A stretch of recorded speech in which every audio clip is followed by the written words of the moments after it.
সকালবেলা ঘুম থেকে উঠে যদি দেখি পিঠা, কার না ভালো লাগে বলেন তো দেখি। হ্যালো এভরিওয়ান, আসসালামু আলাইকুম। আশা করি সবাই ভালো আছেন।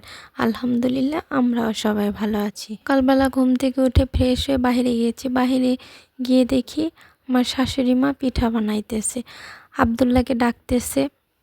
আবদুল্লাহর পুরো নামটা হচ্ছে আবদুল্লাহ আল সাকিন, তো আবদুল্লাহও বলি, সাকিনও বলি।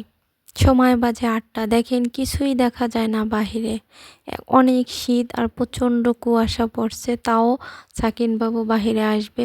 বাহিরে এসে দেখি ওর দাদু পিঠা বানাইতেছে মাটির চুলায়। মাটির চুলায় সাজের পিঠা বানাইলে অনেক সুন্দর হয়। আমার তো অনেক ভালো লাগে চুলার পাশে বসে যদি এরকম গরম গরম পিঠা খাওয়া যায়, তাই না? আমরা সবাই বসে আছি 3 জা মিলে, আর আমার শাশুড়ি পিঠা বানাইতেছে আর মেজো জা ভর্তা বানাইতেছে। তো মেজো জায়ের হাতে বেশি তো ঘরেই রান্না করে, এই জন্য সকালবেলা উঠে বাহিরে আসছে সাজের পিঠা বানাইতে মাটির চুলায়। এই জন্য এরকম পরিষ্কার না, চুলার পাশটা এলোমেলো হয়ে আছে। কি আর করার, এত শীত আর কুয়াশার ভিতরে কি আর করবে। তো আমরা সবাই মিলে বায়না ধরেছি আমরা সকাল সকাল পিঠা খাবো, সাজের পিঠা, ধন্যপাতা ভর্তা, শুটকি ভর্তা, চিংড়ি মাছ ভর্তা, মরিচ ভর্তা। ও শুনেই তো জিভে জল চলে আসে। গ্রাম মানে আনন্দময়, সবাই মিলে এক জায়গায় বসে খাওয়ার মজাটাই আলাদা। গ্রাম মানে আনন্দ, গ্রাম মানে শান্তি, সব কিছু মিলিয়েই অনেক ভালো।